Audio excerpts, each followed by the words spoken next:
nyaring tachi. Good morning. Ohayo, nyaring tachi. It is 7:55 a.m., 29th of January, 2026. Yay! So far we have been consistent. I'm pretty happy with that. I'm just gonna chill a bit before we start as usual. いつも通りの配信に、I did said today it's either arts and creativity or music, but I think I should probably just finish the music one. Might as well, cause when I look at the question, I was like, okay, maybe I can just do this just fine. After tonight, I will be going tonight I will have a class, the music class one. So basically after that, I can just maybe start doing assignments instead of just gathering information, because so far I've been gathering information and I feel like I've got a lot. And it's time to start writing because it's almost February too. Yeah. Morning! Wow! Fama! Mak Tempe, ohayo! Gift arigato. Kenapa banyak sangat bagi bunga? Fama! Right! Ohayo! Hafiz, kejap sabar. Sabar, kejap lagi kita scroll jauh sikit. I just want to just chill for this morning. Not too much. Yeah. How are you guys doing? What did you guys have for breakfast? Asa gohan nani tabeta? Mo tabeta no? Interview semalam dapat kerja, tapi bila dapat tahu under agent terus tak sign offer letter. Aduh, I see. Under agent. Okay, explain me why under agent is not a good idea, because I have no clue. I am clueless. Is it so it's not the company that you interview, it's the agent? I'm confused. I'm not sure what that means. Explain it to me like I'm 5. Okay, I'm not 5. But just explain like I am. But yeah. Oh. Okay.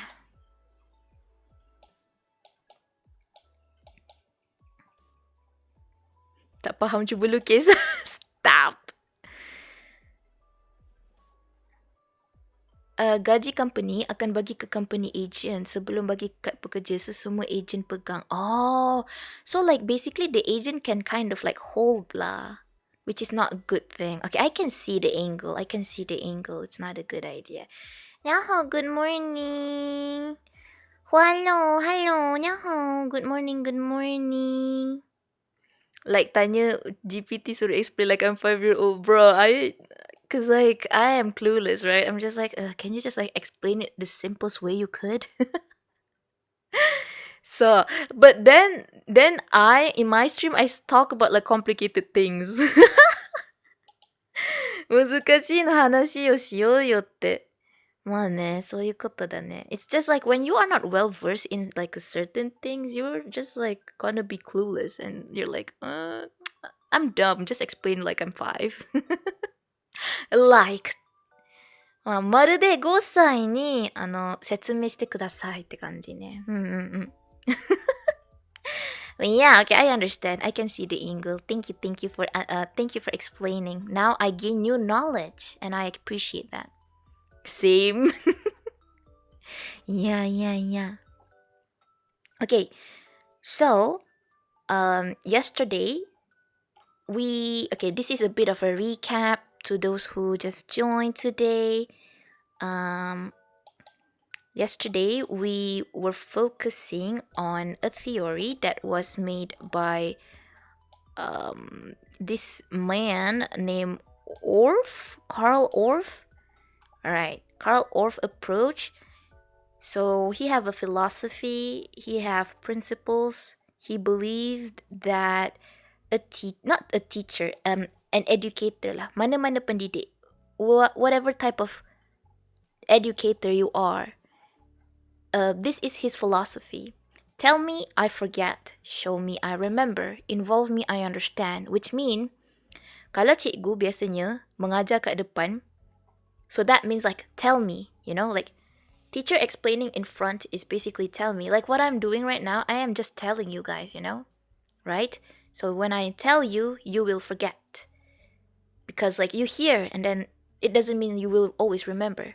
But then basically what this man is trying to tell is basically that practical, like practical works better than theory in a sense. So show me, I remember. If a teacher show a student how to do a certain thing, then the student will remember.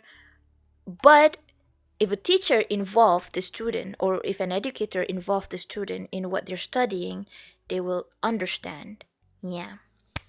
What's up with the stream? What's up with the morning stream? Hari ni kita sambung belajar topik semalam. Yeah. Practical more valuable. Yep. Ohayo, no work today. Me? I'm jobless. What do you mean? Work? What? I've been jobless for a while now. No lah, I'm a student now, I'm a student now. So I'm like focused on my studies. Yeah.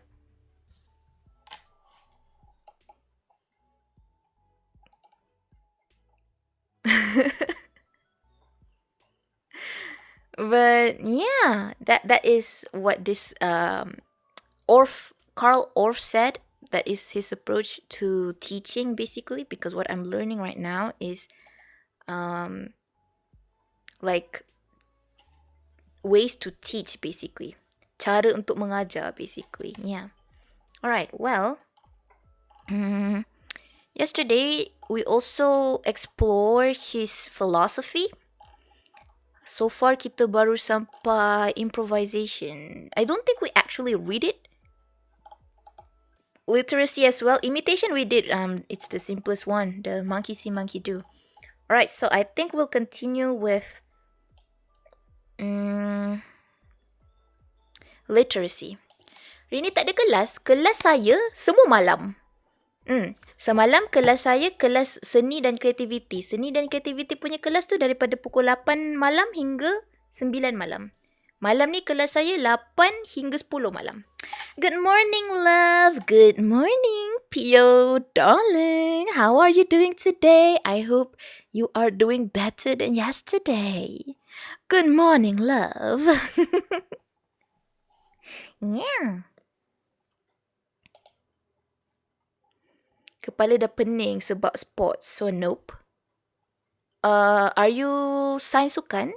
Is that what you mean? Kepala pening sebab sports? Alright, anyways. Little was say.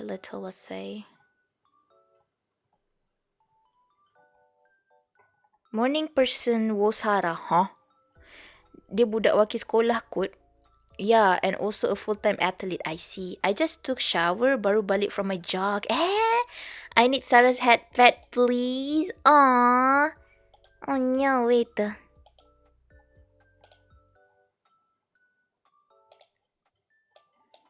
Let me just tutup this, forget all the studying. Hai. Yoshi, Pio. いい子だね。今日はよく頑張っただよね。ね。そう。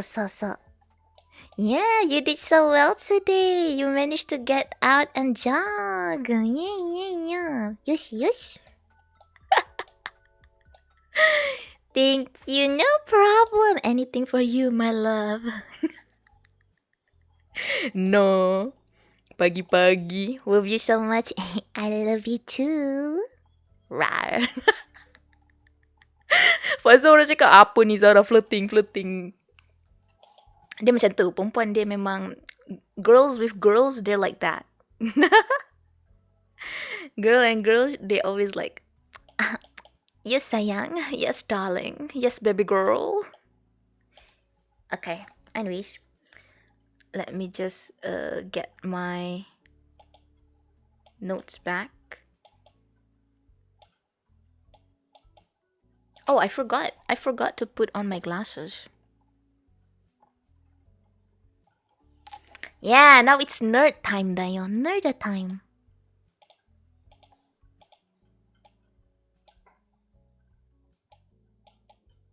Mm. Eh! Oh, oh, oh, oh. Stay. Stay there.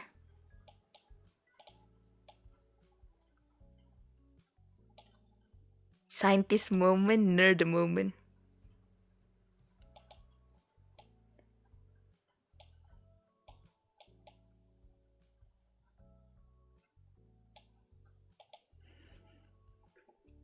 Targeting world championship sebab Olympics bukan kita tak ada. Oh, all the best. Scientist. Yes, I'm a scientist. I'm a mad scientist. All right, so let me just scroll to my module all the way to chapter 7. Topic 7, topic 7.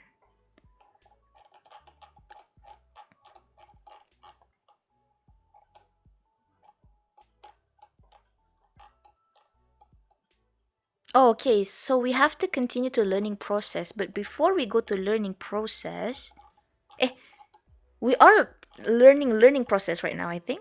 Imitation process, literacy process. Okay, literacy process. Let me read what I have written in the notes. Let me just besarkan dia jap.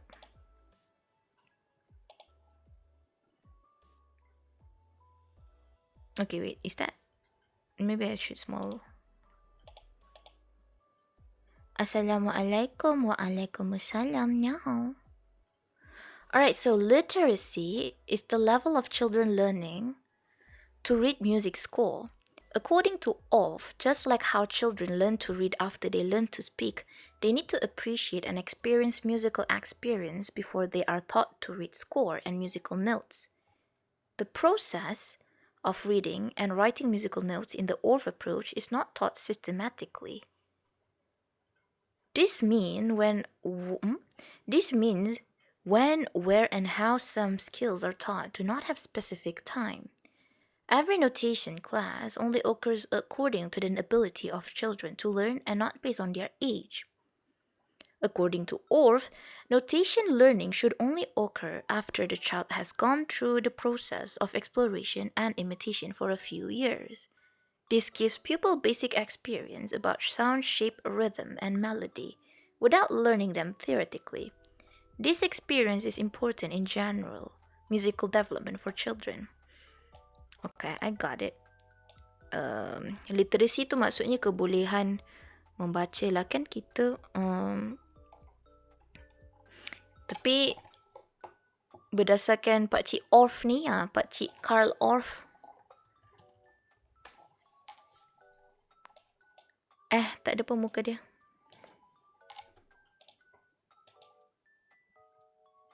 Tak ada.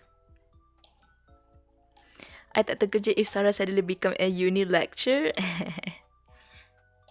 Not sure. My mom kind of encouraged me though. She's like, why don't you just be a lecturer? You just love to talk, don't you? It's like, you love to yap. And I'm like, well, sounds like a good idea, but let's see. Okay.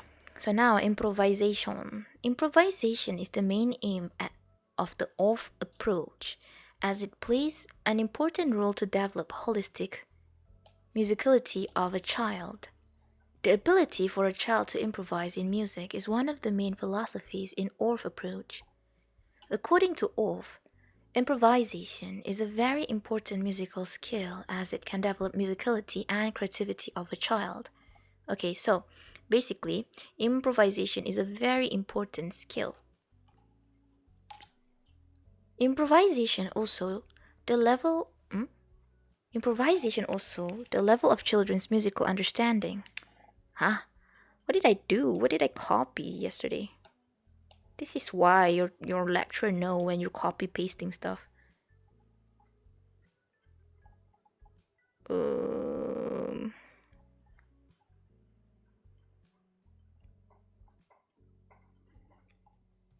Okay, what the heck is that supposed to mean? Improvisation, also the level of children musicality understanding. I mean, improvisation. Oh wait, you know what? I'm the one who's dumb. I got it now. If a children can improvise, that means like that is the level of the children musical understanding. All right. This process requires a child to produce sound, rhythm, or melody using his or her musical experience and imagination. Improvisation can happen at every level of children's learning. It does not have to be after they learn how to read notation. According to Orff, improvisation process can happen at the beginning when child is introduced to the world of music, such as sound and rhymes. They have to be taught to do simple improvisation to develop creativity. For example, when children learn about these types of sound, they can be taught to improvise the sounds. A loud or soft dynamic can be taught when children make a barking sound.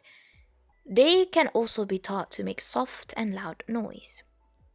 These simple improvisations are important in developing children's understanding of musicality as they progress to more advanced levels. Ohayo, ohayo, Mr. Monkey. Good morning, good morning. Right. Roar, cake slice, arigato. Thank you for the cake, tayo. Thank you, arigato. How are you doing today? Right. O genki desu ka? Alright. Mm, I would say I'll take this. Improvisation can happen at every level of children learning. Improvisation process can happen. Okay, I think until there is perfect. There's no need to put all this stuff in. Alright, so we're basically done with the learning process, I believe.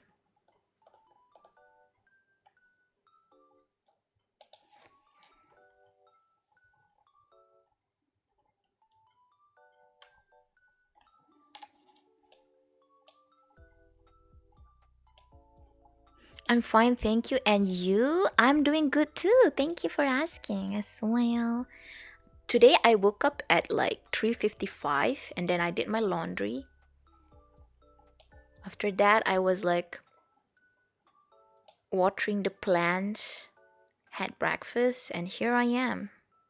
Ohayo, Thanos. Yeah, welcome in. Good morning, good morning. Okay. Alright, so we're done with improvisation. Let's continue. Okay, application of Orff approach in classroom, which is supposed to be one of the point that we are searching for our question, for our assignment question. Okay, so application of Orff approach in classroom.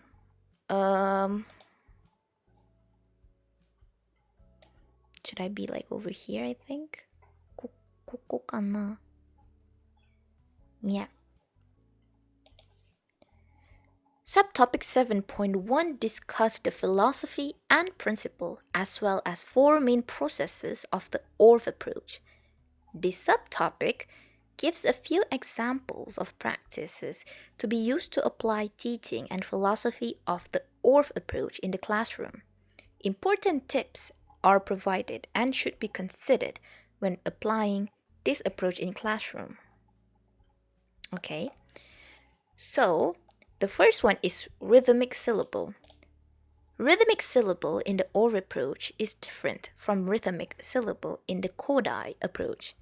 In the Kodai approach, every bit has a representative specific syllable, whereas in the Orff approach, rhythmic syllable is a syllable created by children to help their understanding of rhythmic pattern and value of every beat. Okay, so basically, let's say application of we make a difference. We make a comparison.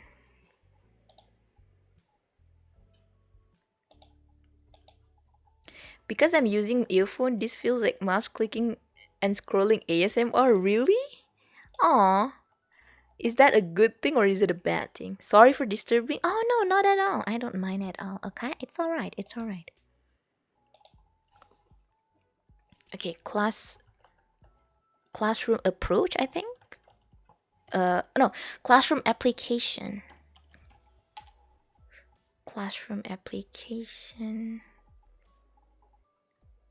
Okay, you know what? Terbalik. Application in classroom.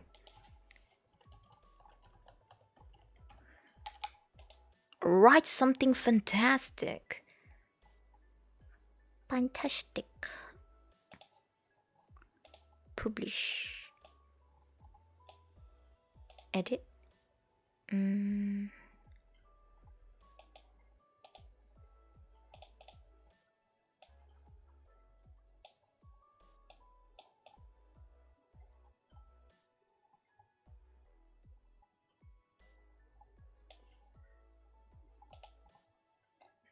Alright, rhythmic syllable.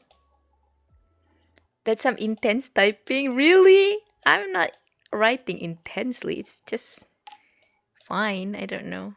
It might sound intense, but it's not. I'm chill. It's just the mouse that I'm using right now. It's a bit like, because this is like part of the mechanical one, the mechanical keyboard mouse. If I use my other if I use my other mouse, but this mouse need to constantly be charged. This one is the gaming one. The gaming one is a bit quiet. Like, yeah, that one is the one that I use for game usually.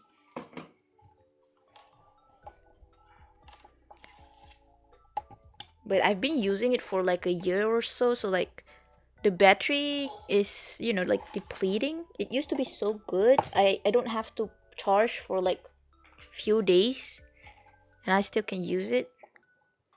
Anyways, rhythmic syllable in the ORF approach is different from Kodai. Let's see.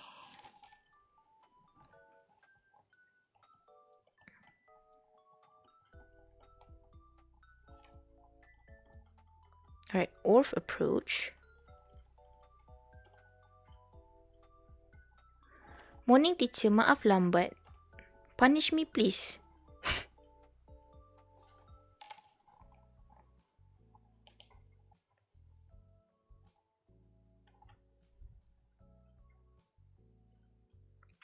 Apa Shina? What did you say? Good morning, Sheena. Good morning.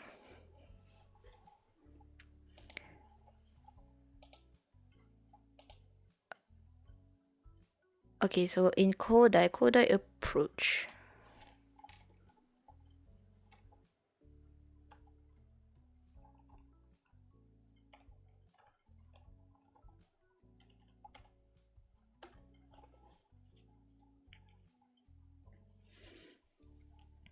Every bit has a representative specific syllable. Whereas in the ORF approach, rhythmic syllable is a syllable created by children to help their understanding of rhythmic. Okay.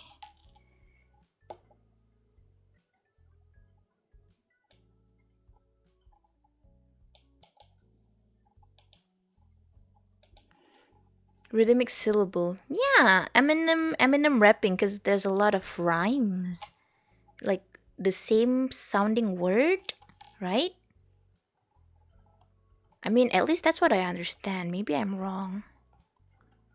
If anyone can correct me, please do. Rhythmic syllable is a syllable created by children to help their understanding of rhythmic pattern, while in the Kodai one, it's every bit representative has a representative syllable, specific syllable. Okay. And then music instruments.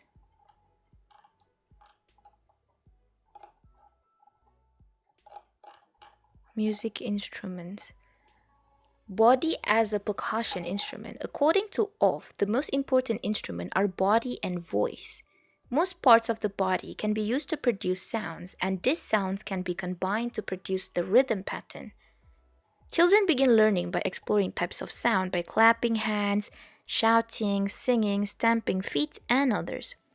According to Orff, the body has to be used as a basic musical instrument in the development of children's bleh, in the development of children's musicality at the early stage of learning. In further classes, teachers can use body as a percussion instrument to show four types of sound produced by body at different coordinations. While teaching percussion, teachers need to follow the sequence given in the following figure. Okay, let me just look at the picture real quick. Clicking fingers, clapping hands, patting, stamping feet.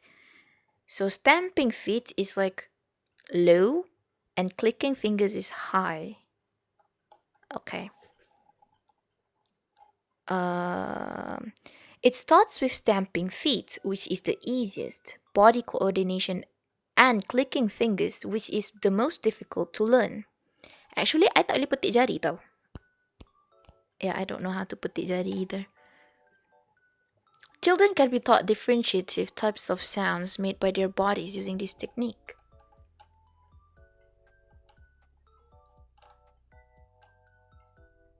Percussion instrument.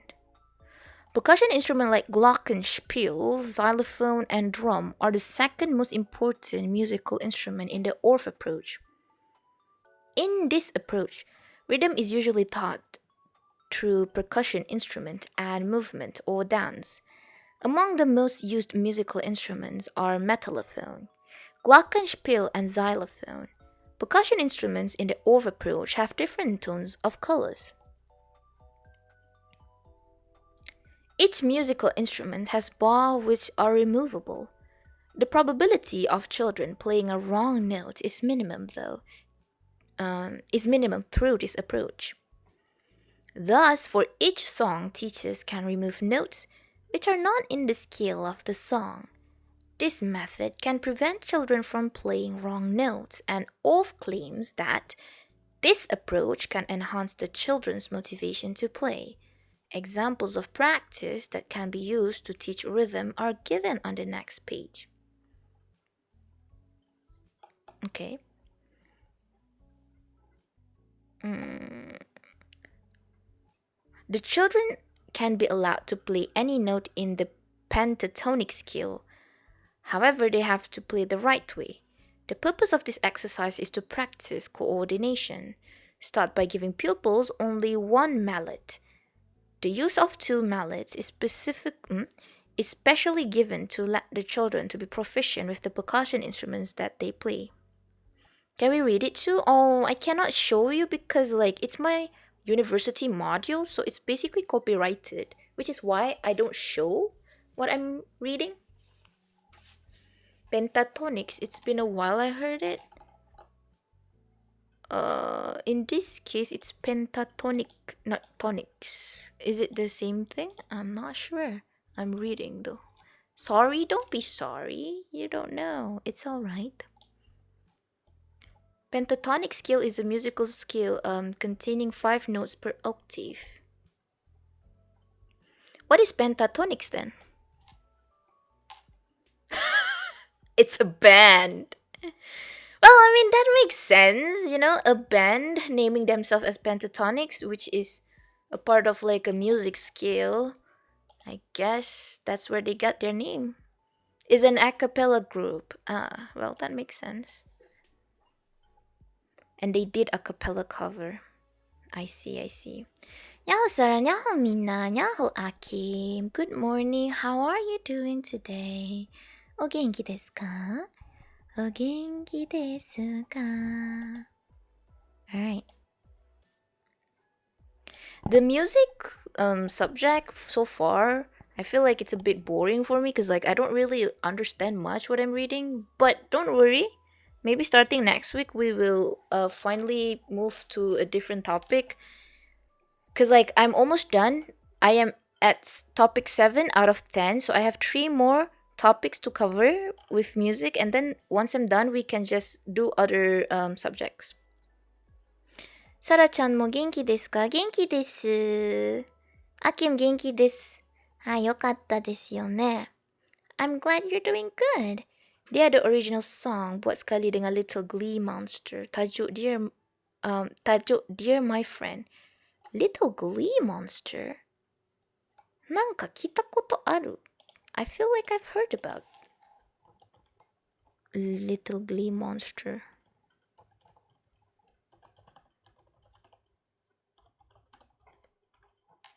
I should have clocked in 30 minutes ago, but in the car at the parking lot learning music, and now I'm late. What? No! You should go! Clock in! Oh, Little Glee Monster is a Japanese girl vocal group. Ah, やっぱ聞いたことあるみたいんですよね。Yeah. I think I've heard some of their song, probably. まあ今から何を話します?今は音楽の話題です。It's music topic. Yeah. 音楽の話題。モズ、にゃほ、good morning to you. Good morning. So, what am I doing specifically is the application in classroom of the approaches that I've been learning. Ada dua approach, which is Kodai approach and Orff approach. Both of them have different principles. They both have different philosophy when it comes to teaching music. Happy studying, I guess? Yeah. Thank you. Bye-bye na tidur. Baru balik kerja, is it? Mada ongaku kana? Mai ne. Just a little bit more. Oh my god, there's another one now. Dalcroze approach? Okay, so this is topic 8. Let me see. And then what about topic 9?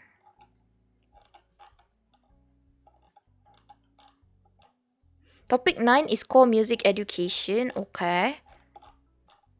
And then topic... Oh wait, kejap! Contribution of Arab civilization to European musical culture. Scholar Ibn Sina? Ibn Sina adalah dalam ni? Wow, wait. I can't wait to reach this topic, I guess. Because this one is much more fun. I love the theory stuff, but when it comes like the real musical stuff, I'm like, what am I reading? Half of the time, kind of like not really sure, but it's okay. I need to learn it. Child development, Piaget's development theory. Oh my god, it's all the things that I love. Topic 9 seems promising. I'm looking forward for topic 9. And then topic 10 is music appreciation. Okay. All right. I'm hyped now. I'm hyped. I'll just finish the Dalcroze approach real quick. I thought Ibn Sina mostly pasal perubatan, which is why I'm curious why she's here. Why he's here. I'm sorry, I said she's. Arab people love to sing so much. Arts, I guess. All right. Well, anyways, there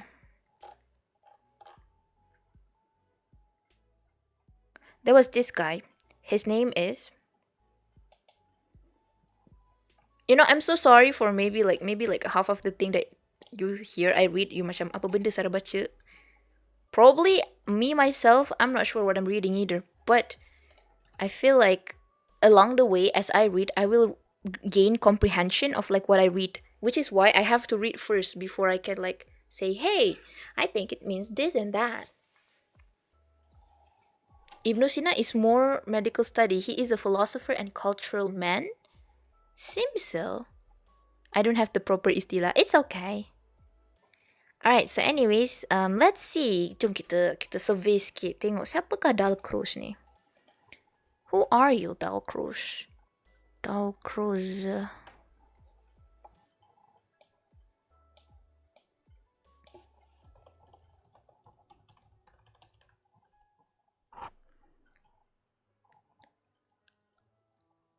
The Dalcroze approach, or eurythmics, is an experiential music education method developed by Emile Jacques Dalcroze in the early 20th century. Wait! This is new then? Early 20th century, guys! This is new! Oh, I don't see the face. Where's the face? Oh, this is the guy. What? 1865, 1950, that's not early 20th century. They lied. Misinformation. This is why we don't use AI, guys. I like how in English, Ibn Sina, they call him as Avicenna. Avicenna. Bro, in 1892, Emily Jacobs accepted a position at the... No. He was born in 1865 and he passed away in 1950. Is 1950 count as like early 20th century? I don't know. I'm not smart. Seto hatomi arigatou. Thank you, thank you. Nope, of course it's not. This is why we don't trust AI, guys. Don't trust AI overview. Alright, anyways, let's see what Dalcroze have contributed in the music education sphere.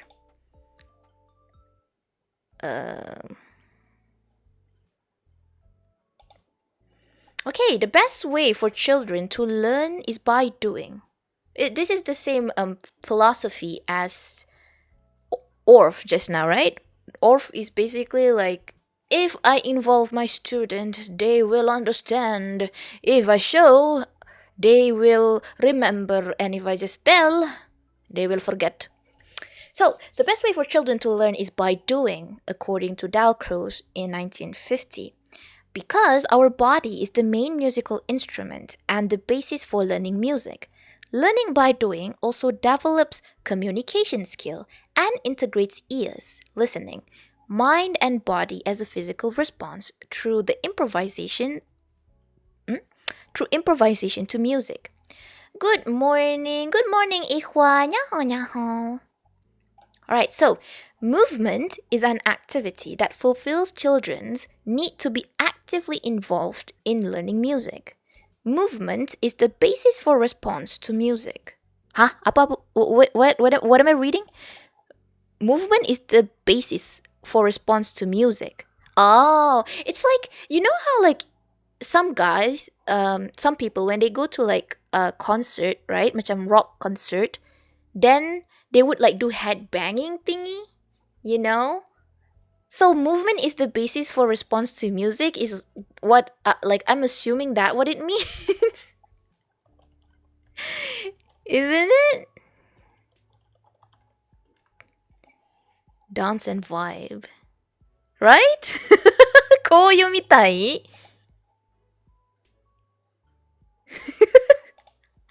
Out of every picture that I can use, this seems the most fun one.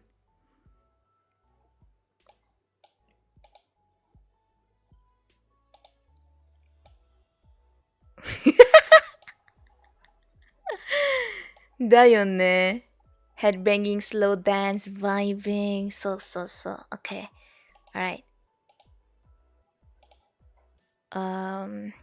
Let's see. It gives opportunity for children to be fully involved and to express their feelings, imagination, and interpretation through music and physical movement, which is non-verbal. Therefore, response to music complements various teaching and learning activities in the classroom as music and movement are inseparable in a child's world. It is in the nature of children to love to move. Okay. Really want to watch your stream but gotta go. Thanks, Sarah and Matanemina. Take care, Akim. It's okay. Focus on whatever you have to get done today. Bye-bye, Otsunyan. Close your eyes and head swaying. Mr. Monkey, thank you for the donuts. Donuts, arigato. Thank you for sharing. Okay. I'm gonna take the point here that according to Dalcroze, the best way to learn is by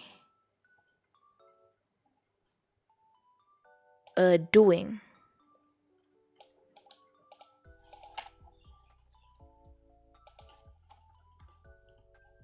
And then we can put in the last paragraph, sorry, the last sentence, which is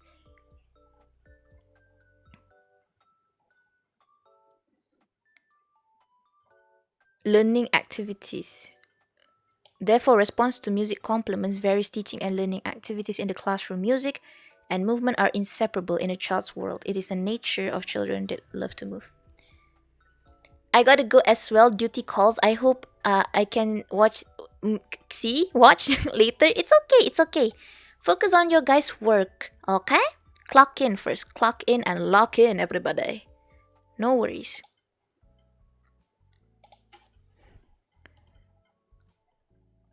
Okay.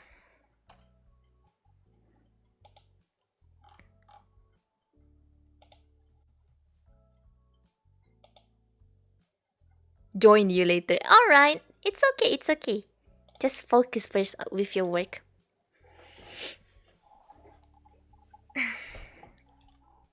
Alright, so let's see.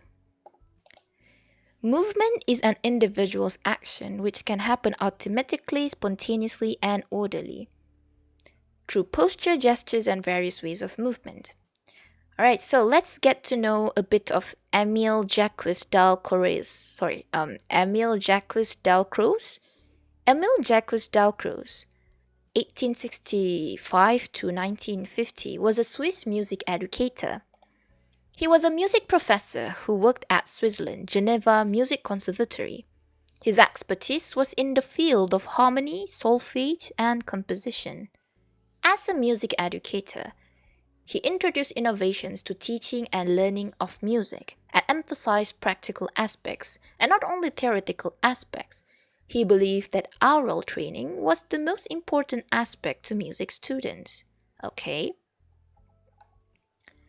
When he was doing research with a group of music students, he noticed that they moved their bodies as they sang, moving their arms or feet, nodding their heads or swinging their bodies.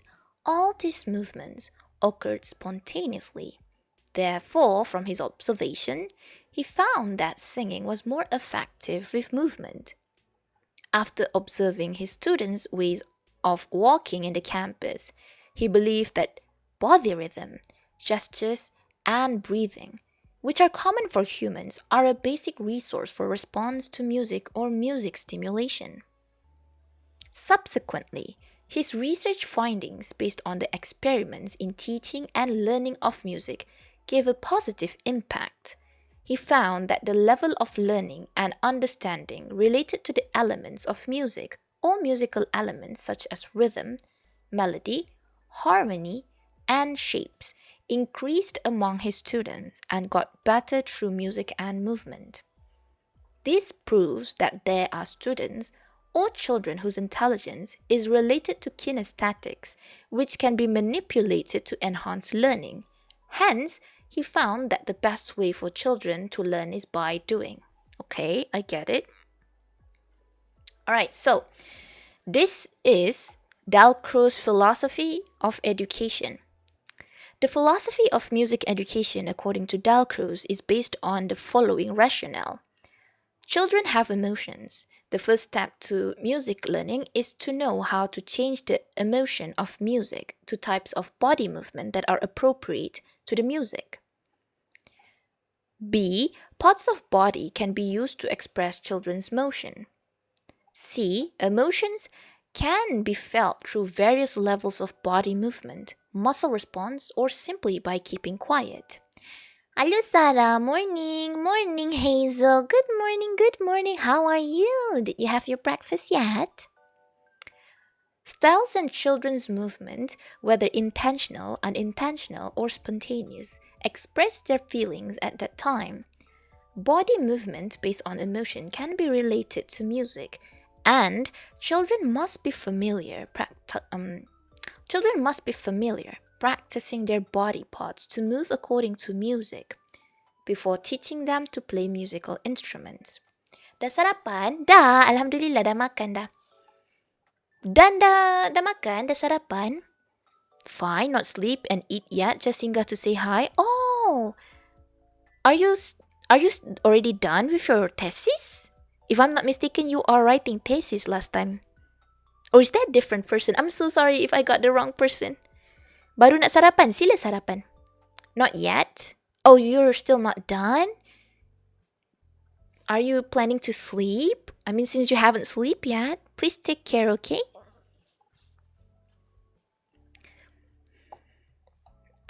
Let's see. Children must be familiar practicing their body parts to move according to the music before teaching them to play musical instruments. Okay. 11 hari bulan 2, Viva, Viva. Ayo. Hari ini dah 29, 30, 31, 1. All the best, all the best. Mesti hektik kan sekarang ni. Macam ya Allah stresnya. Cepatlah habis macam tu. All the best, okay Hazel? Semoga Allah permudahkan segala urusan belajar. 16 hari bulan 2 gaji. Yeay, yippee!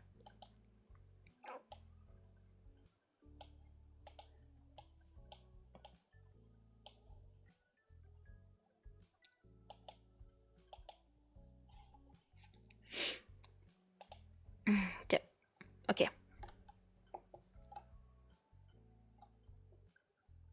Boleh spam Sukia sampai miskin. Jangan kot. Money management everybody. Untunglah gaji. Shina lanja booster box Hololive. Girl! Bro himself also need to finance himself, okay?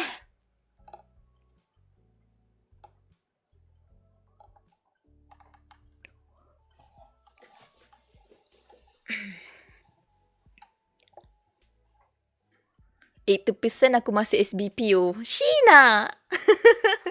What happened to saving? Okay, anyways, main elements in music are pitch, rhythm, and dynamic oral practice. Okay. Oral practice and practice that involve explanation on tones, pitches, and harmony are not enough to make children love or appreciate music. Main elements in music are pitch, rhythm, and dynamic. Rhythm elements and dynamics are closely related to humans' muscle system.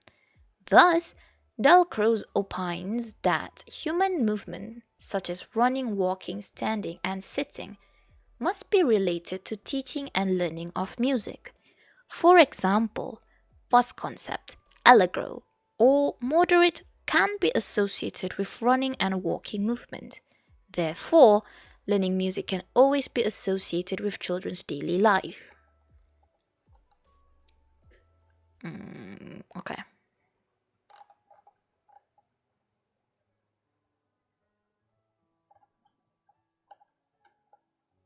Eurythmics. Dalcroze suggests improvisation method in creative way at all levels of teaching and learning. The rhythm method can be implemented in all aspects. According to Dalcroze, educators must reduce talking and replace it with instruction in melody and rhymes. This requires high level of creativity and systemic teaching. For example, melody and rhythm pattern can be used by educators to instruct pupils to do something.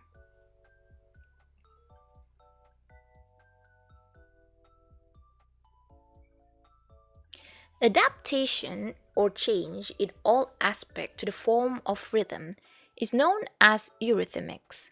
Careful planning is important in eurythmics before starting the teaching and learning of music. The plan has to be done continuously and not just for 30 minutes. Educators need to think of its continuity and its integration among minor skills so that they become the foundation for major skills. Dalcroze states that organized teaching and learning in small steps is easier to understand compared to teaching and learning in major steps. According to Dalcroze, teaching and learning must be based on improvisation or adaptation. Improvisation or adaptation is done based on ability pupils need and teaching and learning objectives. Improvisation or adaptation can be done for things such as music materials. Similar to Karl Orff, Dalcroze uses all types of music, the variety of music according to places, centuries, and types. Means educators need to use their talents to improvise according to their teaching and learning requirements. Sorry cikgu, baru bangun. Tak apa, Sai. Jangan risau. It's okay. I understand. Hari ni pun dah hari Khamis. Hari Khamis ni orang dia dah macam, alah, dah hari kelima dalam minggu ni. Penat. Letih. So yeah, I get it. Tomorrow I won't be streaming in the morning because I will be cleaning. It's my cleaning day. I'd be doing a bit of... I know I already did my laundry, but that's like my laundry. Tomorrow I will do like a different laundry, and then I would also vacuum, bersihkan like the toilet and everything. Yeah, it's a cleaning day. Semalam Sheena tak bagi aku tidur awal. Oh yeah, Sheena made you stay up. Mana Sheena? Take responsibility, Sheena. Random. But yeah. Good morning, Sai.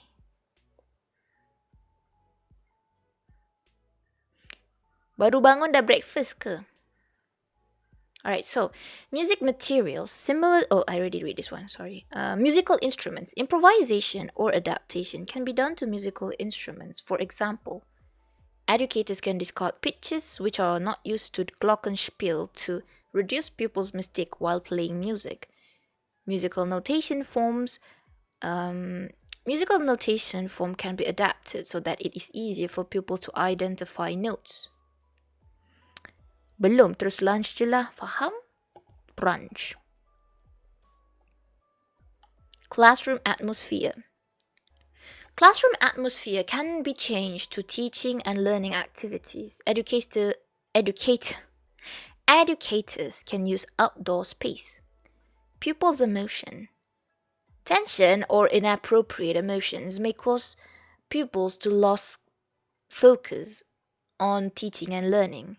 Music educators can monitor emotion to ensure the situation is conducive for learning. Pupils' experience. Pupils' existing experiences can be maximized in teaching and learning. Improvisation can be done to integrate experience with the concept of music to be taught to pupils. For example, walking is a normal experience for pupils with the count of 1, 2, 1, 2, 1, 2, which can be used for musical experience in meter concept. Learning has to start from concrete to abstract.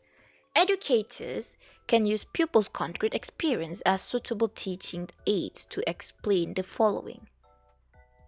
Birds fly high, they sound tweet, tweet, tweet. Cows eat grass in the paddy field, they sound moo, moo, moo. Pupils could possibly guess which is the high sound and the low sound. Use of voice or parts of the body.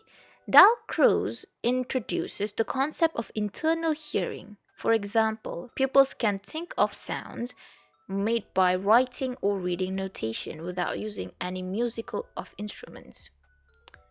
The concept can be achieved by doing continuous and systematic experience. Sarah baca apa? Rasa kat skrin tu pendek. I tak boleh tunjuk sebab buku dia copyright. Macam tu kan. Jadi yang I tulis ni sebenarnya nota dia. What I'm reading is Dalcroze Methods and Techniques in Teaching and Learning Music. I tak boleh tunjuk dia punya module sebab dia copyrighted.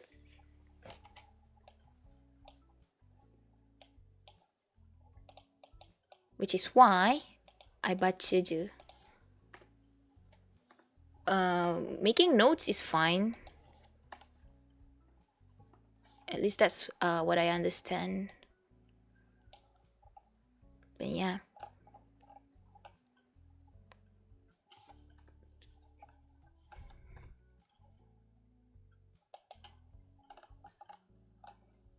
Improvisation or adaptation.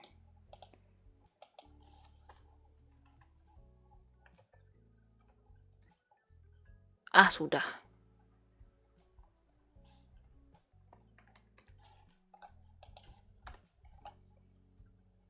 Meow, meow, meow, meow.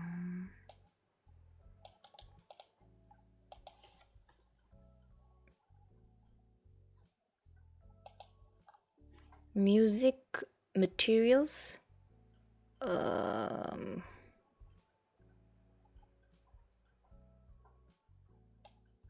Musical instruments.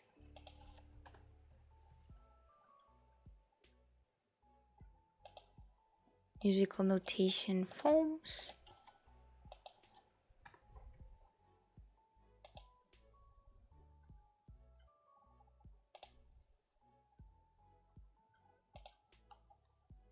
Classroom atmosphere.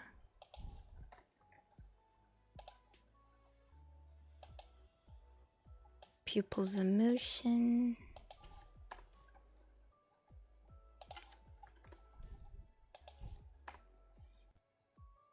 And oh no, experience. Pupils' experience. Betul lah.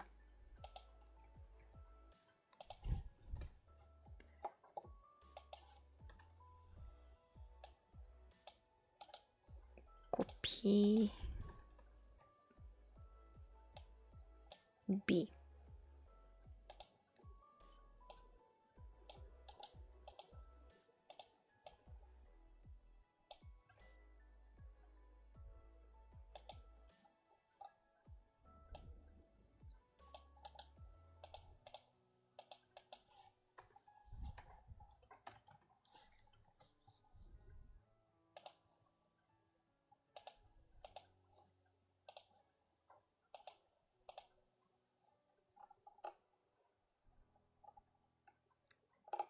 Okay.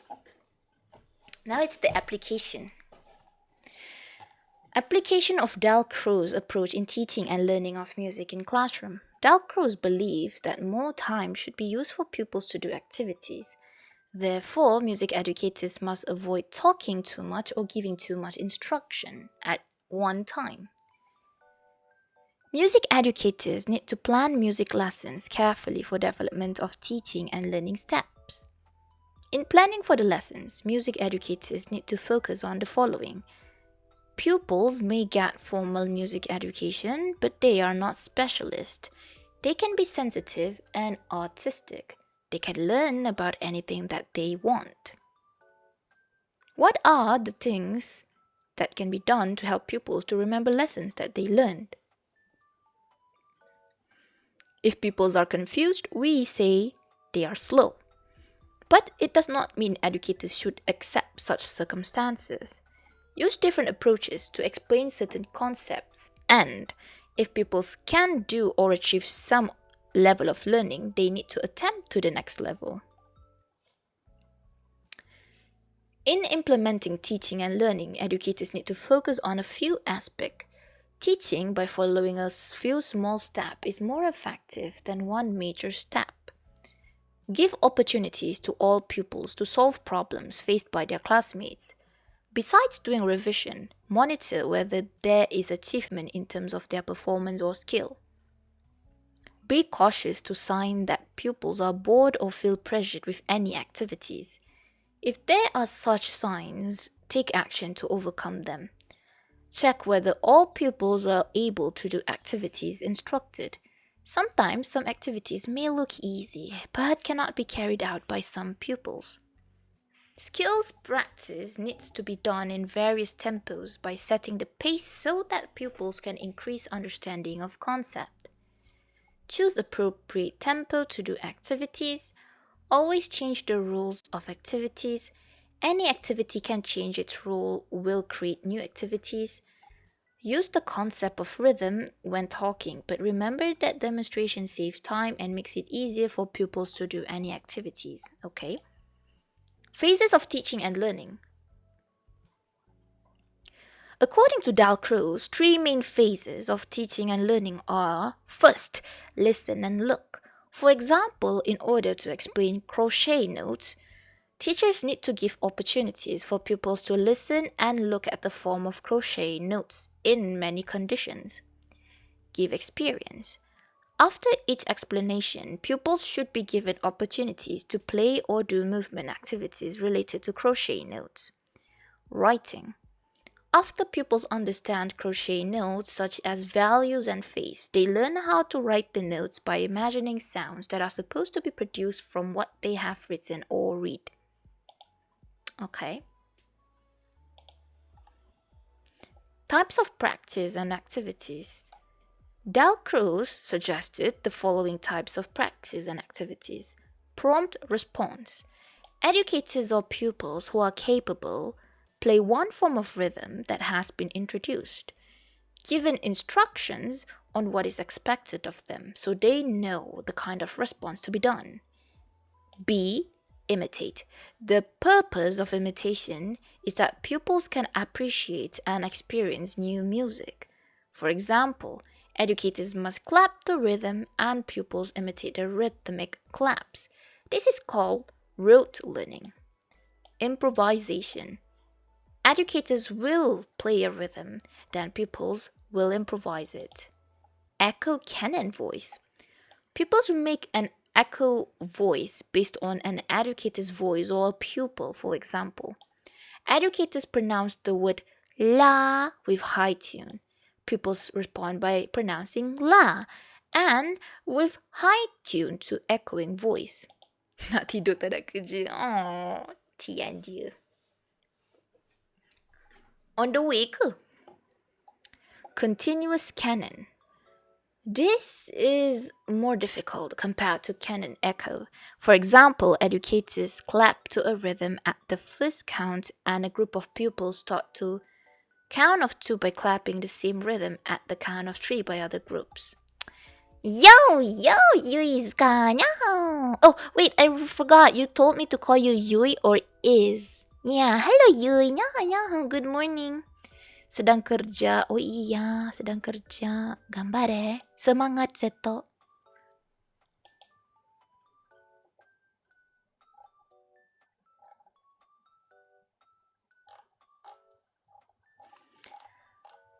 Okay, topik 9. Lagi satu topik je. Topik 9, topik 10. Lepas ni kita dah habis dah. Lepas ni kita dah tak payah, tak adalah, tak payah study music langsung. But I mean like, I don't really have to read anymore.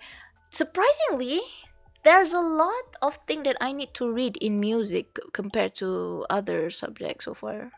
I mean, the reason probably I had to read is because I have no clue about music that much. Macam I am clueless, you know. I'm macam, what?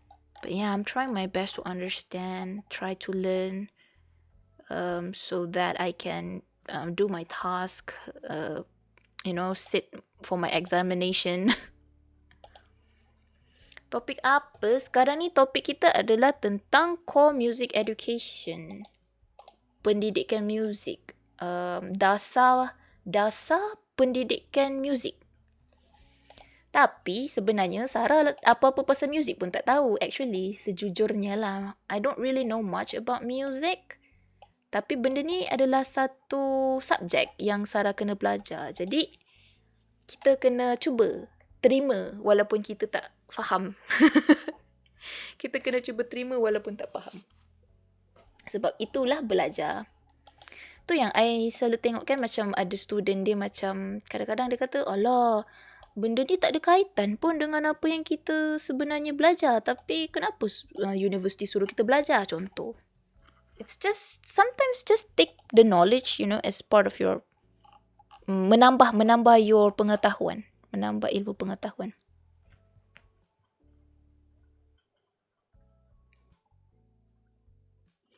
Typo, sorry typo. What are you trying to say?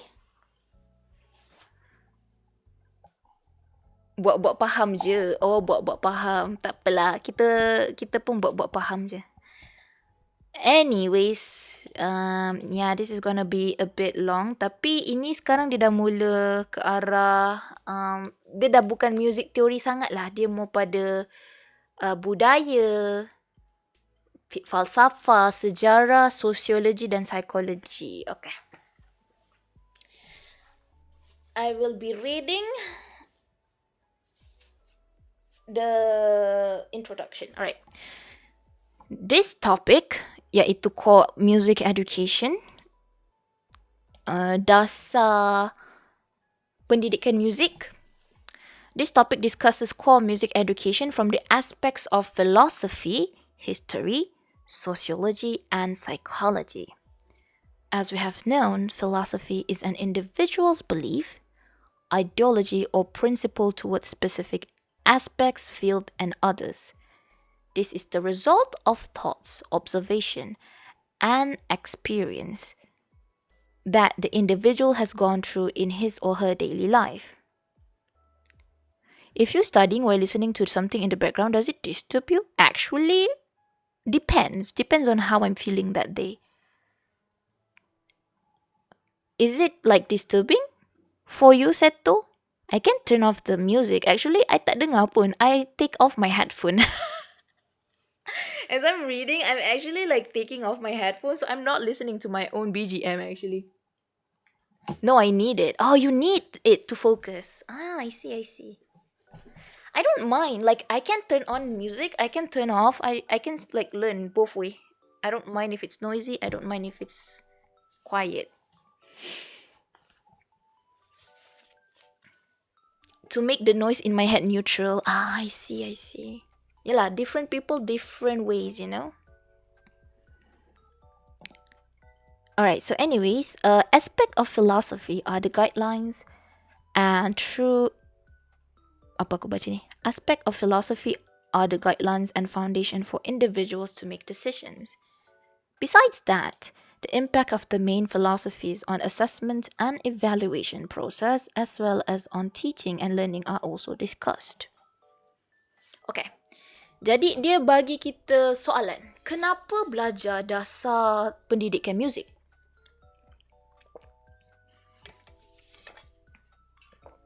Why study core music education?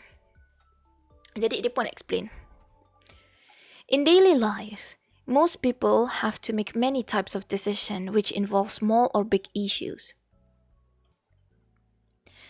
The action taken obviously reflects thinking systems and philosophy of individuals.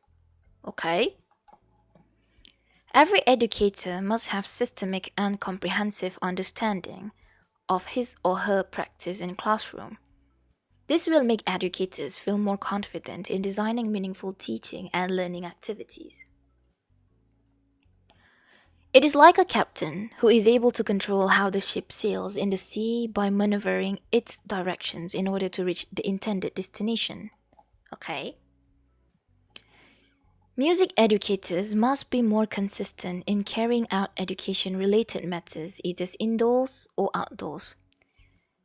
Every music educator must describe rationales and justification of why music should be taught in schools.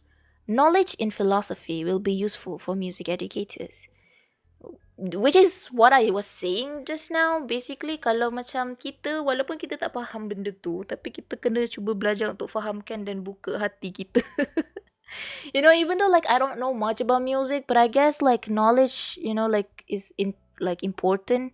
Pengetahuan itu luas. Ilmu itu luas. Jadi cuba untuk buka hati kita dan belajar walaupun benda tu kita tak minat. At least that's what I would like to believe. Alright, so we begin with philosophy in music education. Kenapa benda ni dia ajar waktu hujung? Kenapa dia tak ajar waktu awal? It's kind of funny now. But you know what? It's fine. I'm okay, whatever it is. There are four main perspectives in philosophy: naturalism, idealism, realism, and pragmatism. Now I'm learning philosophy.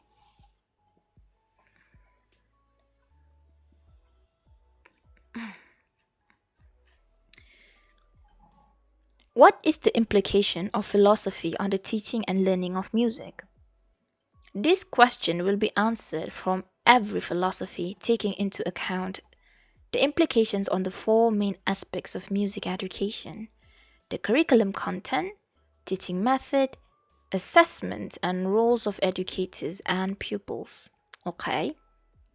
Okay, kita kena belajar filosofi pula sekarang. Baiklah, philosophy in music education. So, to begin with, we start off with Apa yang diajar kat sini adalah naturalism. What is naturalism? Ayuh kita belajar. Apakah itu naturalism? So, a pupil's attitude towards what is being learned by him or her is vital to naturalistic educators. The content of the education do not hold such a high degree of importance. From their perspective, a pupil could learn reasonably well about an area is driven by their passion and appreciation. The content of the curriculum perceived as necessary through the eyes of educators and parents may not necessarily be aligned to pupils' taste and tendencies. Therefore, naturalistic educators do not emphasize on an overly formal and restrictive curriculum. Okay, so the key point here is naturalistic educators do not emphasize on an overly formal and restrictive curriculum.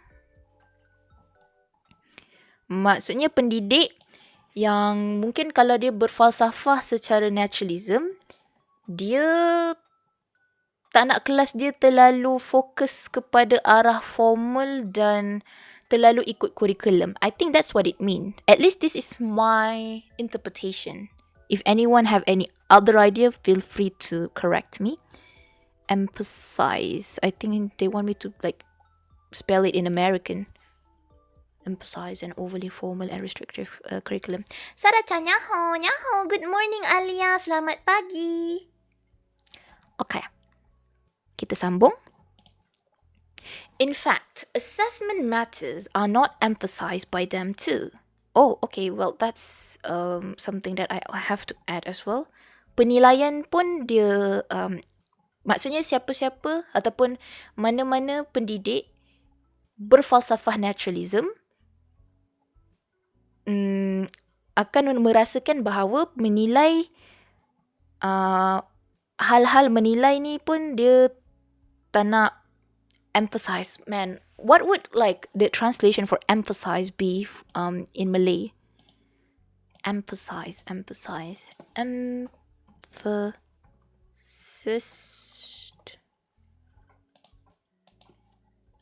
in simpati. Tak. Emphasis adalah ditekankan. Simpati adalah sympathize. This is emphasized. Ditekankan. Ataupun kalau I cakap bahasa yang mudah faham adalah fokus. Dia punya fokus tu dia fokus pada bahagian tu. Menekan. Ya, menekan. Ditekankan. Jadi, pendidik yang berfalsafah natural, dia tak nak menekankan pendidikan dia ke arah yang terlalu formal, ke arah yang terlalu mengikut kurikulum. Ada kan kita macam, mungkinlah antara kita masa kita sekolah dulu mesti ada cikgu yang jenis like, santai gila dia mengajar. For me, personally, I have like an English teacher. I don't know much, but I feel like he would like sometimes make us play games in class. I still remember what we play like werewolf kan. So like, it's not really like, how to say, dia punya fokus tu dia tak ikut sangat pun kurikulum, tapi dia nak encourage kita untuk berbahasa masa tu, macam like speak in English while we play the games. Yeah. Walaupun Englishnya broken, mungkin bunyi ada macam accent Kelantan sikit kan. Sebab nak jadi ke cerita, my English teacher that time dia memang dari Kelantan lah. Lepas tu dia macam, kau nak cakap bahasa Inggeris bunyi Kelantan pun tak apa.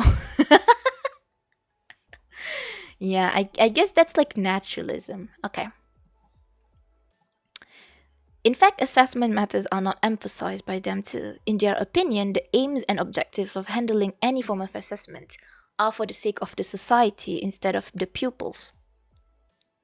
An assessment is also perceived to encourage conformity and discourage individuality among pupils. Naturalistic educators prefer pupils to learn individually with minimum intervention by educators in their learning processes. I get it. Learning is also considered to be responsibility of the pupils themselves and not the responsibility of educators. I kind of understand this philosophy. According to the views of naturalism, a child develops and progresses naturally. In the early stage, a child's development and progress are reliant on natural rhythms which follow certain phases that should be taken into account in a learning process. Hence, a teacher's role in this learning process inclines more towards being a helper and supporter rather than informer. Okay, I get it, I get this. Maksudnya dia nak kanak-kanak tu ataupun pelajar tu menerima pendidikan secara natural, biar benda tu berlaku secara semula jadi sebenarnya. Ya, okey. Faham? Saya memahami. Okey, seterusnya adalah falsafah idealism. Okay, idealism ni idealistic lah kot kan. Dia macam idealistic bunyi sedap tapi mungkin dia punya realitinya adalah susah. So, idealistic educators highly accentuate the aspect of high values in music. Thus, only high quality music should be learned by pupils as the value of the music is perceived as permanent. In the eyes of idealists, it is unnecessary to learn something that would not last. Therefore, idealistic educators largely focus on planning and forming a curriculum. Critical and logical thinking are also emphasized in this view. Okay, so the key point here is idealistic educators largely focus on planning and forming a curriculum. Idealism.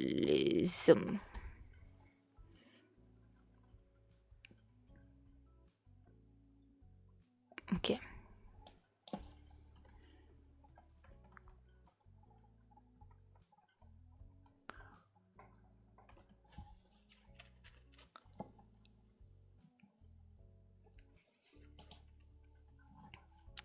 Assessment in education is also given importance as it is considered to be a crucial aspect in the learning process.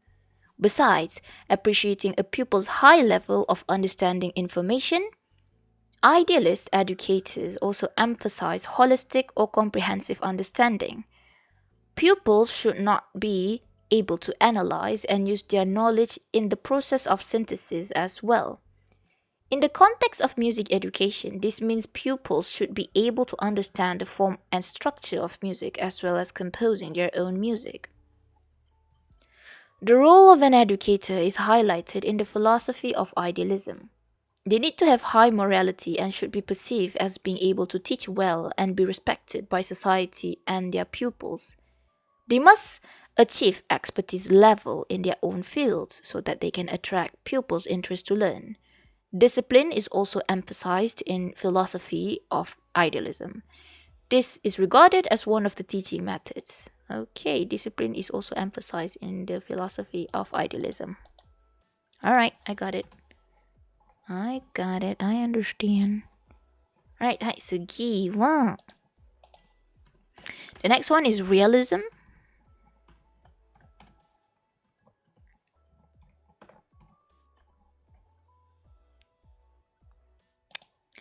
Realistic educators prioritize close relationship between human minds and objects, not in their minds. Okay. Therefore, learning any subject content is crucial. In their view, the process of perception cannot happen unless there is particular concept to be perceived. The same goes for memory. The process of memorizing can only occur if there is something to be remembered. Therefore, the content of the lesson is very important. Okay, so realistic educators prefer bonding. Dia prefer untuk berkenalan dengan dia punya students. Ada connection. Jadi, daripada connection tu, they can create memories. In democratic countries, the curriculum content is determined by the experts in the field of education. Direct experience is considered the best way to acquire skills and knowledge. In the context of music education, it is better to sing a song rather than to discuss or read about the song. Saya masuk lambat, tolong ulang balik dari mula. Ngada-ngada dia. But anyways, what I'm doing right now adalah sekarang kita tengah baca pasal falsafah dalam pendidikan muzik. So far, ada empat. Ada empat iaitu naturalism, idealism, realism dengan pragmatism. So naturalism ni cikgunya ataupun pengajar dia akan lebih prefer untuk mengajar budak-budak ataupun dia punya students dengan cara yang natural. Dia tak nak memaksa budak tu untuk jadi pandai. Dia nak budak-budak tu secara natural belajar. Kalau idealism pula, dia punya cikgu ataupun educators dia punya pengajar tu, dia terlalu mengikut lah. Dia akan mengikut dia punya fokus tu, dia ikut kurikulum. Kurikulum ni selalunya akan diperbuat oleh yang dikatakan tadi tu lah, experts in the field of education. Pakar-pakar orang-orang yang dah lama, yang bertahun-tahun dalam bidang tu. Jadi diorang yang akan buat kurikulum dan diorang nak pengajar yang idealism ni dia akan fokus disiplin untuk pelajar. Lepas tu sekarang ni kita tengah baca pasal realism. Realistic educators prioritize close relationship. So, educators yang realistic, they want to have a bond. Dia nak ada connection dengan student dia. Jadi, ada sesuatu untuk diingati. Boleh memorize macam tu.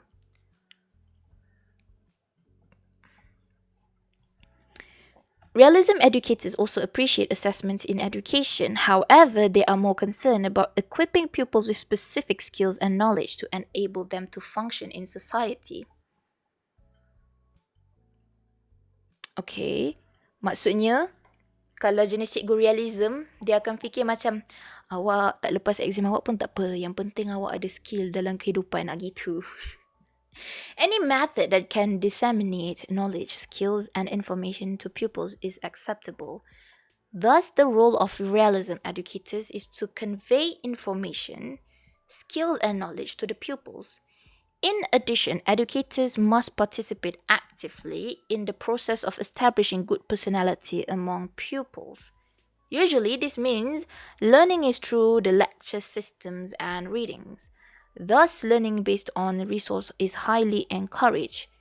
Educators must play an active role in disciplining pupils as discipline is one of the main concerns. Okay, well, alright.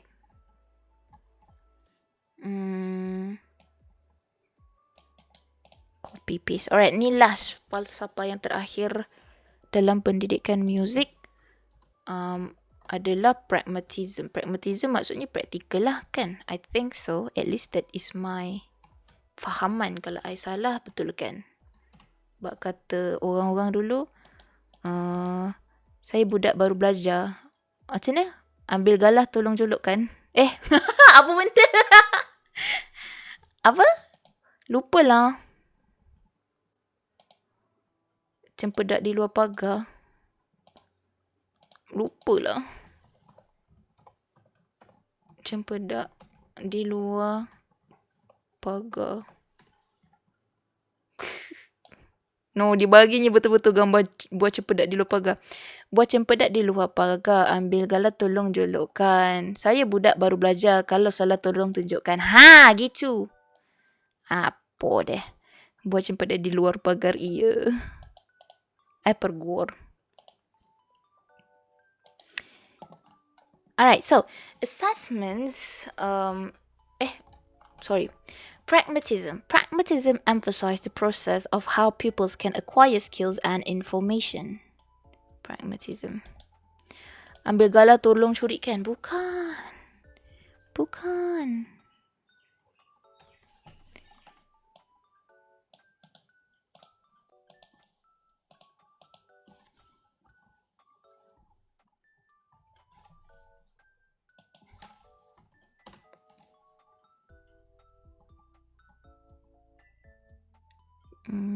Okay. Pupils' experience and activities are important for teaching and learning, according to the pragmatism philosophy. Since knowledge is always changing, pragmatism focuses on the process of acquiring knowledge and information. In the music education, other non musical aspects such as health or moral can also be the objective of lessons. Therefore, music education process can be integrated with other subjects such as mathematics, history, or physical education. Assessments need to be emphasized in the philosophy of pragmatism. Assessments in the philosophy focus more on result.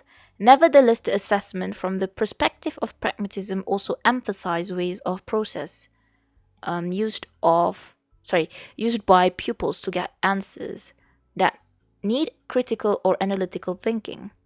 Formative and summative assessment are the main methods of assessment used in pragmatism. Summative assessment, aduh dah lupa lah.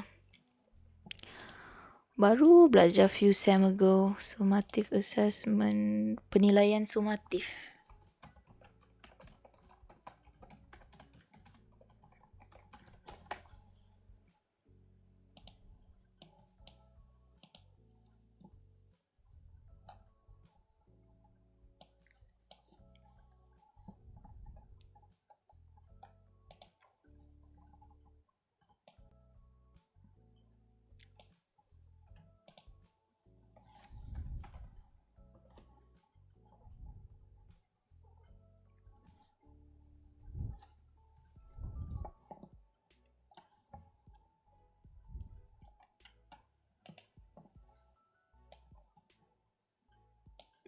Okay, I think I get it.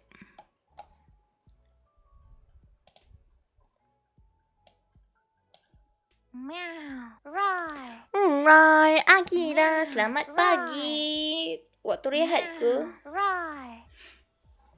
Meow. アイスクリーム、北の国から美味しさを届けに来た。アイスクリーム、丸い幸せ。よく冷えているよ。Good morning, おはよう。Cikgu Akira mengular. No. Belum rehat, baru lepas bawa budak pergi makmal komputer. Faham? Right, arigato, Mama.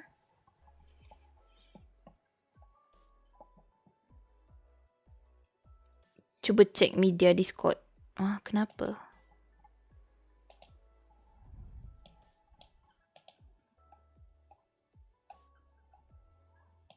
Itu bukan media, itu chat.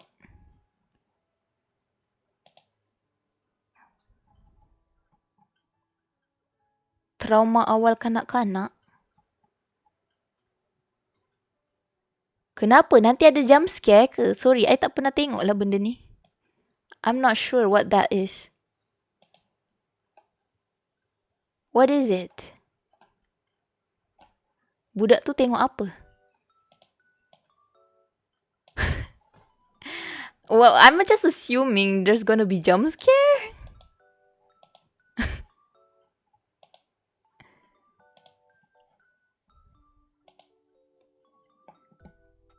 But yeah, every pupil is unique in biology, sociology, and psychology. Thus, they need to be respected and prioritized. Educators are also considered as agents who teach living skills and ways to acquire knowledge. Pupils are equipped with specific skills to enable them to meet common or new challenges. In this philosophy of pragmatism, discipline is not very important. Nevertheless, pupils' behavior that threatens classroom or disrupt learning process cannot be tolerated. Oh, well, in practicality, discipline is not that important. Okay, I'm done with falsafa. Now that we're done with the falsafa, I still remember that miss clearly in my mind. So it's just a game, right? There's no jump scare or anything, right? Right? I don't know, bro. If you say childhood trauma, ada jump scare, okay, tak guna. Why would you do that? Passing trauma. No. Yeah, because like I know back then, zaman-zaman yang, is it like Flash game or something? Yang bentuk kotak tu, they always kind of like seems innocent and then suddenly jump scares. Like, oh no, I hate it. I hate it. Hello, Sarah. Good morning. Good morning, Sochi. Sochi dah makan? Okay. Next Cruci Magic YouTube. Kenapa Kira? What is Cruci Magic YouTube?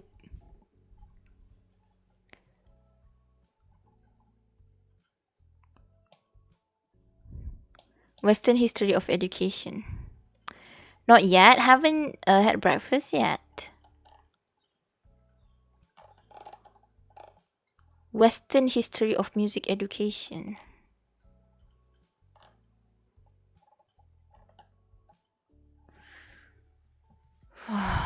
Okay.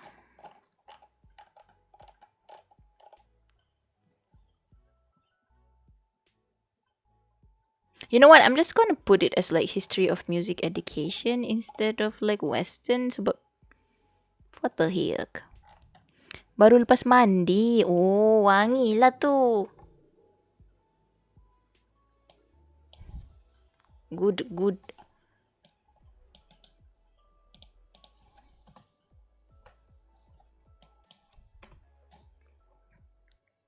Okay. Alright, so although the development of music education in Malaysia is influenced by music development in other countries or civilization like Arab or India, the Western influence is more dominant in the country, whether in the music education system or commercial. Therefore, music educators need to know a bit about the history of music education in the West. The origins of Western music are based on philosophy of music from Greek civilizations. Okay, so Greek heritage. According to anthropologists, okay, ayo kita belajar apakah itu anthropologist. I mean, I've heard about this before, but I never really get it, you know? Why don't you get it? Don't you get it? Okay, so anthropologists is they examine human behavior. Anthropologists and archaeologists use knowledge from the humanities and sciences to examine human behavior. Anthropologists focus on the ways of life, languages, and other characteristics of people throughout the world. I see. Okay, that's anthropologists. They are basically scientists? Yeah, it is. Is a scientist engaged in the practice of anthropology? Ah, okay. Baiklah. Okay.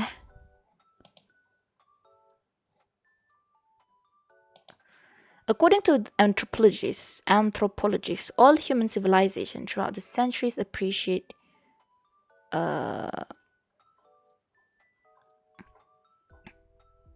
According to anthropologists, all human civilizations throughout the centuries appreciate musical activities. This implies that music education existed in that society.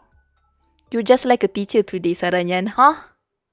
Am I? That's not true. I'm a student. I'm learning. I'm not teaching, I'm learning. But yeah, good morning, Cici. Apa khabar?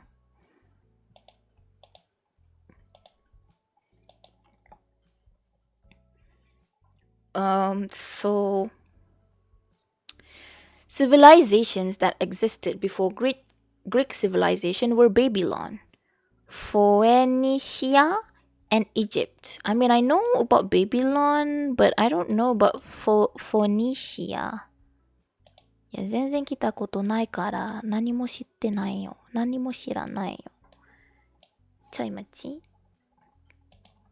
Let me just check one by one.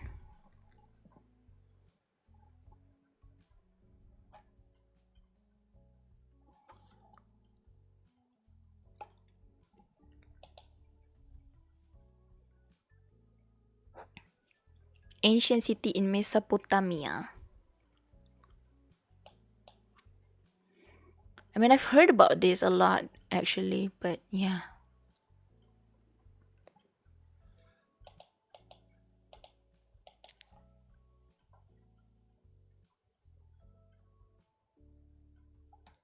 Okay.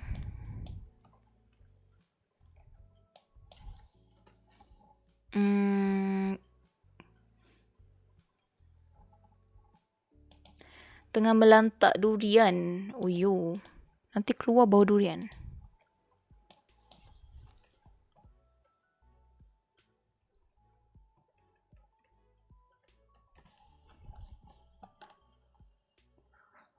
Phoenicia were an ancient Semitic people who inhabited city-states in Canaan along the Levantine coast of the eastern Mediterranean. Oh, Lebanon, with adjoining parts of modern Syria in Israel. I pernah dengar pasal Kanaan ni macam daripada ZRA rasanya. Dia macam explain. Tapi itulah, I tak dengar dengan I tak dengar dengan fokus. I just heard about it bits. Cikgu ada orang kentut bau durian. Cikgu lah tu yang kentut bau durian tu. Cikgu. Okay, Egypt is obvious. We know what Egypt is. Okay, so. Alright. Nevertheless, scholars agreed that Greek civilization developed and emerged. Sorry, what am I reading again? Nevertheless, scholars agreed that Greek civilization developed and emerged as current Western civilization. This does not mean that there was no influence from other countries like Arab or Africa in the process of music development. The main function of the education process in the Greek civilization is to produce individuals with high moral. The scholars believe that the aims can be achieved by developing pupils' physical, spiritual, and thinking practices through various activities such as gymnastic, music, and speech. Sini asing bilik guru lelaki dengan perempuan, so tak ada dah nak bersopan dalam bilik guru lelaki. Oh, sudah. Faham. Alright, so Plato. This guy here. Ataupun Palatao. Plato. Bro is a philosopher. Plato views that an individual's moral is influenced by fine arts such as music, arts, paintings, or sculpting. The individual's moral can be improved if exposed to music, arts, and gymnastics. This exposure can produce harmonious individuals from spiritual and physical aspects. Greek philosophy claims that music can produce good morals among human beings, and this is named ethos doctrine.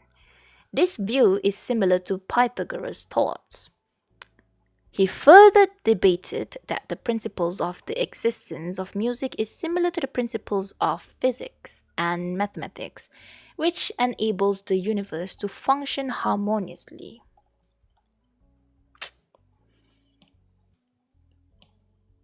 Greek and Rome civilizations inherit ideas and general understanding about music from European civilization during the Middle Ages. Among the ideas are music concept as an art based on one melody, only which can be sung or played with monophonic texture. Melody and lyrics for songs have close relationships, specifically in rhythm and time element. The concept of playing music through improvisation in existing music tradition. The perception that music is a piece of art is closely related to the nature and things that can influence human thoughts and actions. You're literally like a teacher. My teacher goes live every morning from 7-8 so watching you feels like I'm back in class again. Hey, really? I see. I mean, I don't know, man. I just have that aura, unfortunately. I just have that teacher aura. I keluar pun orang tahu. Orang tengok baju I, dia kata, awak ni cikgu ke? I macam, how did you know? How did you know? I mean, like, I was, but I'm not a teacher anymore. The theory of music is based on Greek acoustics. Music tone levels are based on 4 notes only. The system of terminology is standardized. Okay. Well, that is Greek heritage in the education of music. Sorry, in the history of music education. Cakap pun dah mengarut-mengarut dah. Greek heritage. Once a teacher, always a teacher, Dang Shan. I don't know, man. I don't know. I hope it's not too boring, but yeah. I'm basically reading basically for my own kefahaman as well. Macam, I baca untuk memahami sendiri. Tapi alang-alang tu kalau korang nak dengar, bolehlah dengar. Cuma maaflah kalau boring. Sedapnya bau ayam. The main function of the education process in the Greek civilization is to produce individuals with high morals. Okay, I'm just gonna take this.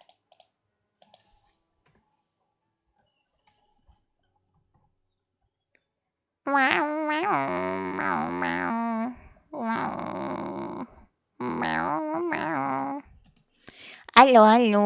Caramel. Good morning. Rawr. Hatomi arigato. Good morning, Caramel. Are you doing good? Okay, now contribution of Arab civilization to European music culture. Kenapa panjang sangat? Why is this too long? No lah.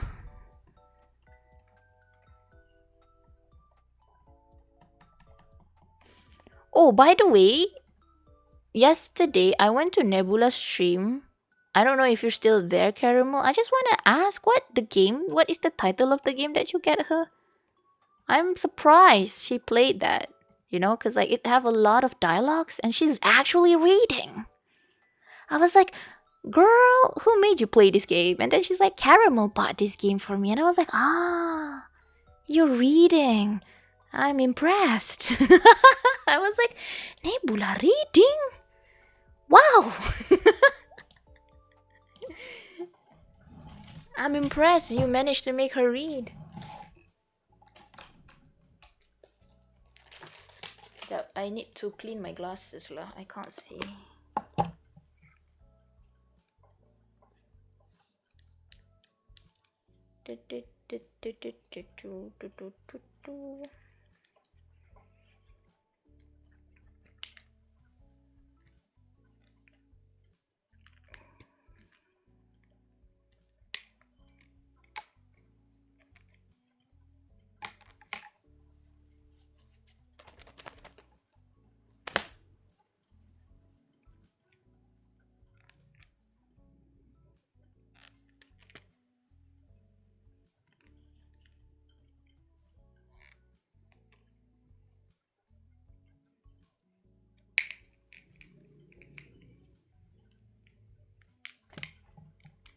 Okay, now I can see again.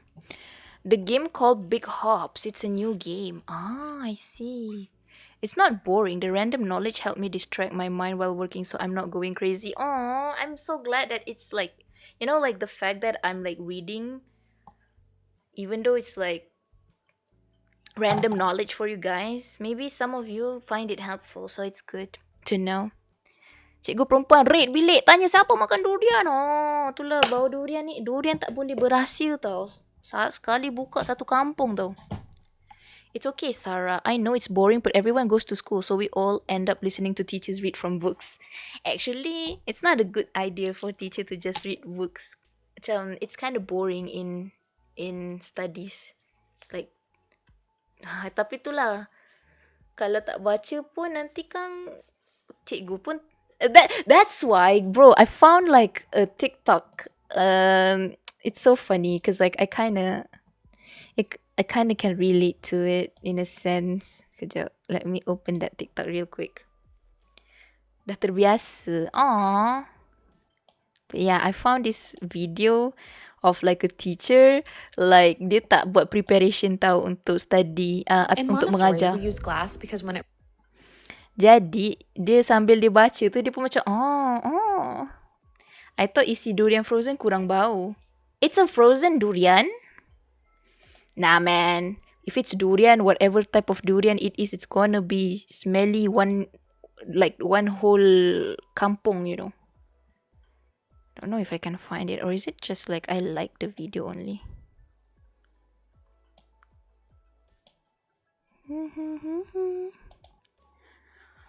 Bro, I can't get this song from my head. Remember when we were like talking about Barbie earlier in our I think week 2? Lepas tu sejak tu I asyik dengar lagu tu je yang Here I Am. Na na na na na. That video is relatable. Yeah, I bet you saw that because I reposted it. Not sure lah if like I know sometimes when we repost videos some people got it, some people don't. Mana eh?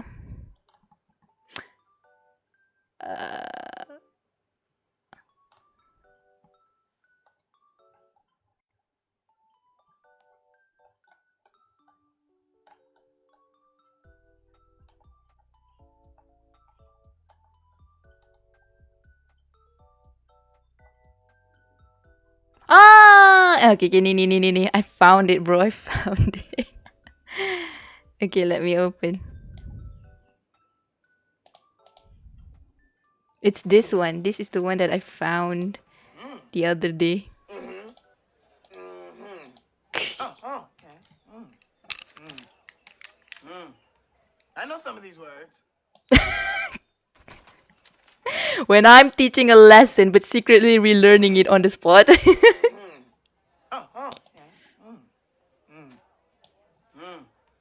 I know some of these words. I love the comments too, you know. It's like, look at the comments. When I ask the students, are you sure to sound like I'm testing their memory when I'm the one who forgot? Okay, class, I give you 5 minutes to read page 35 to 40. Actually, I'm the one who wants to read it. Actually, I think the best way for like this actually kind of make the students read as well, you know? Like make them read so that they pay attention in a sense. I don't know. It depends on students too. It doesn't work on all, but yeah. Good morning, Nyaling Tachi. Nyaho Hikari, Nyan Tachi. Ya, good morning. Ohayo. Ha, pandai pun saja je cikgu test awak. Nak tengok awak ingat ke tak. Padahal cikgu yang tak ingat. Morning, Hazu, good morning. Sloopy, good morning as well to you. Mina, ohayo. Welcome in everybody. Good morning. Yeah. Okay. Oh, jap dah buka TikTok ni. Ada lagi lah tu dia nak tengok. Alamak. This is why TikTok is not good, everybody. And here I am streaming. This one. 違うよ。No だよ。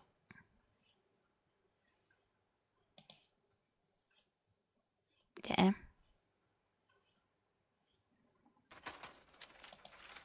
Sudah.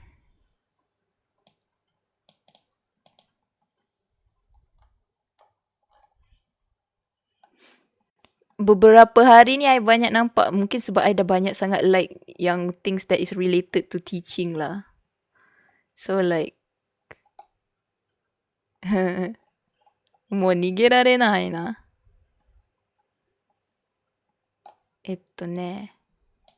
これ。This one.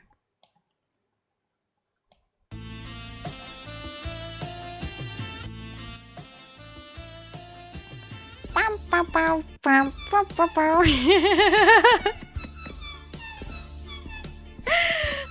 no.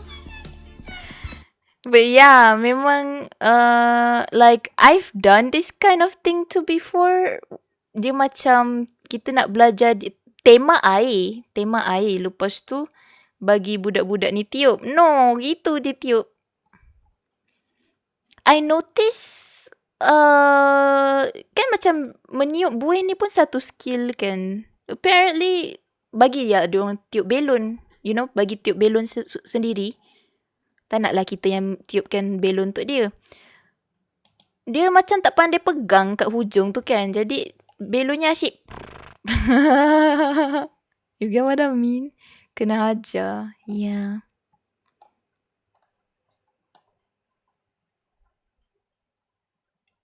Anyways, yeah, I need to stop, bro. TikTok is dangerous, man. TikTok is dangerous. I once buat eksperimen belon api kat tangan tu. Satu sekolah impress. Wait, but that is science. You are an English teacher.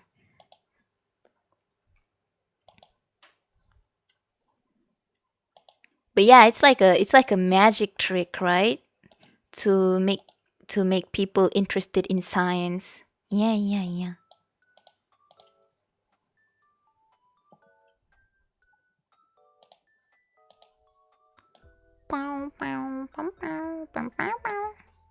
Okay, we are going to continue. Ya, but cikgu muda ni kena multitask, bagian gimmick stem pun kena handle. Oh, I see. Yalah, dia orang kata kena banyak experience gitu. Ya, learn, they say. Cikgu-cikgu muda kenalah mencuba banyak perkara. Gaining experience. Kami yang tua ni dah cukup makan garam. Cukup-cukuplah suruh kami yang buat. Contoh. Anyways.